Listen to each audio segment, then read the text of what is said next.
Satai. How does one practice detachment, especially from family? A pointed question, Swamiji. When monks leave home and hearth, do they shirk their responsibilities towards their family? What is true detachment and how is it achieved? My first reaction would be, why ask me? I don't have a family. But then I thought maybe that's why she has asked me, because you walked away from your family, from your mother and father and brothers and cousins and all of that. So you are the expert on detaching yourself from the family. Can you tell me how I can detach myself from the family?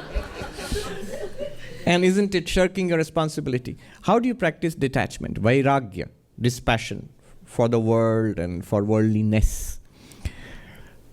It's important.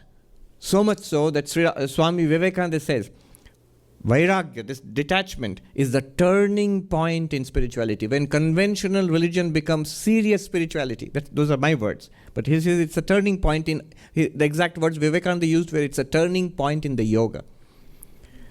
When our regular religiosity becomes yoga, serious spirituality, serious spiritual quest for enlightenment, moksha, nirvana, the turning point is this Vairagya, detachment.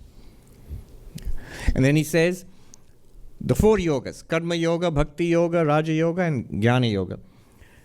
In Karma Yoga, one must have dispassion for one's personal goals, personal desires. One must become selfless. One must give up selfishness. Huge step, huge step. My life is no longer centrally about I, me, mine. Yes, I need my daily meal, but that's it. It's not about I, me, mine. It's about something larger. Maybe the community, maybe the world, some environment, something. Or service of God. This is how it's done. Karma Yoga is generally seen as service of God, not about me, myself. So that's one way which you practice detachment. Don't make it about yourself. In that case, what do you do with the family? Yes, it's about the family, but also larger, beyond the family. Because in the family also what is involved is I, me, myself, my family. The more you become open, you see those kids and those people are also like every other person, and you would want to be of help to others. So that's the detachment of the karma yogi, selflessness. The detachment of the bhakti yogi, of the devotee, Vivekananda puts it in powerful words, where you gather your 100 desires which are flowing out into the world. You gather them all in and channel them into one almighty love of God. What do I love? Whom do I love? God. So you don't love us. I love God in you. But still, that means you don't love me. No, I love the real you. The one who loves God in you loves the real you. What we call love is often delusion. That's why it leads to pain. If you love God in human beings, you will not be hurt. Love, a monk said, do you want to be happy? Yes. Right now? Yes. Endlessly happy? Yes. He says, fall in love with God. If you fall in love with human beings, you will be happy. But also it will always be mixed with a lot of pain. When you fall in love with a human being, what are you falling in love with? With a person. The person is a mixture of a body, a personality, is continuously evolving, and the one you have fallen in love with it is mostly our own projection, based on something that you have seen in that person. But that is also changing.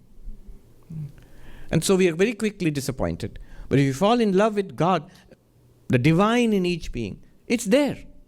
It's not imagination. It may seem like imagination to us, but the testimony of all the saints is that spark of the divine is there in all beings. And equally so in all beings. So, your beloved will never go away from you. Your beloved will be ever new, coming in all these millions of different forms. You're ever in the presence of your beloved. But that's detachment. See, it's love, it's joy, but it's detachment. Because you have detached yourself from the the world view of, husband, wife, children, my community, my religion, I and the other. All of this goes away because you are in love with God. So that's the second kind of detachment. There the detachment is not a dry detachment. I have to give up all worldly desires and be sort of a dried up kind of person, like a wall, not reacting to it. No, you're full of love and joy. Look at the lives of the saints. How joyful and happy they are. Then third is the detachment, vairagya of the Raja Yogi. Very difficult. The meditator, dhyani. What is the detachment? Vairagya. Says, I renounce all worldly experiences. Eyes want to see, I will not see. Ears want to hear, I will not hear. I will not smell, taste, touch.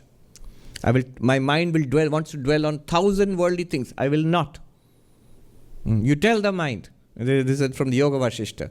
How do you meditate? You drive this powerful suggestion into the mind that, oh mind, whatever you can think about, I'm not interested.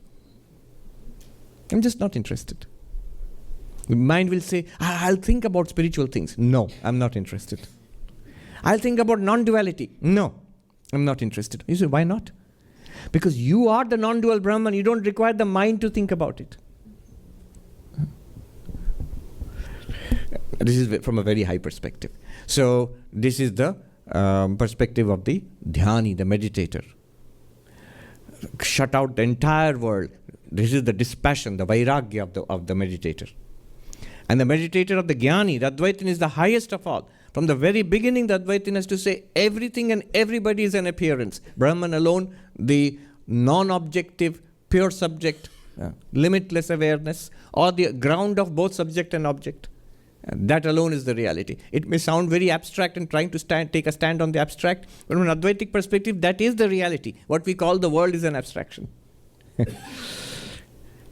So this is the vairagya, dispassion of all of them. But she has asked more practical question. Are monks shirking the duty? What's in her mind is, suppose I'm detached from my, I'm feeling she's talking about her husband. And kids. And kids also. These are the sources of trouble. So, detachment. So am I shirking my responsibility if I'm detached from them? No. In all these four ways, karma, bhakti, dhyana and jnana, you will be able to do all your responsibilities, even better than you are doing now, to the actual satisfaction of others. But you don't try to satisfy them. Never, ever. What you should try to do is be spiritual. Hold on to spiritual, not the spiritual avoiding the thing. Everything should be done. But all the work that you're doing in the house and in your community and in your career, it's karma yoga. What are you doing? Are you doing it for the kids or for the spouse? Or no, all of it is I'm doing for the divinity who has put me in this place. Yes, the divinity who appears as the children, as the son or the daughter. I am feeding the baby Krishna or the baby Jesus, or in whichever way appeals to you. I am offering this food. I am offering this service to divinity in that form. Every action that I do is a worship of that divinity. Then another form of detachment from the family is all my love, without any exception, goes to God and God alone. And yes, in the form of that family also. Definitely. But beyond the family, before the family is, when the family is, one day everybody will go away. This family, so-called family, it will all go away one day. Parents and grandparents get old and die. Children grow up and go away. Spouses come together and then separate. Life passes by. So, hold on to that which never passes away. That is devotion, bhakti. And dhyana, at one point, yes, totally detached from family. That is morning, evening, time of meditation, let the whole world disappear. I and my Lord, thou alone. Or if you are more inclined towards Buddhism or Vedanta, I center myself in the luminosity which is within. You're detached from not only the family, from the world, from the job, from the body, from the thoughts in the mind. Just that central luminosity, the quietness within. Emily Dickinson, the poet, she writes, a polar silence. She says, there is a silence of the seas, of the sailor on the high seas, when you're alone. And then she says, a greater silence is the silence of death. Imagine a beloved person who has just passed away, and you're sitting quietly with the body. This is the silence of death. But she says, these shall society be considered compared to the polar silence of the soul turned within itself. Polar silence. So twice in a day at least, morning, evening, that polar silence, turn inwards. Cut yourself away. What to speak of family, even from one body mind. And then the Jnana approach. Everything and everybody is the same Brahman appearing in this way. All right. There were two gentlemen, one there, and somebody else raised the hand.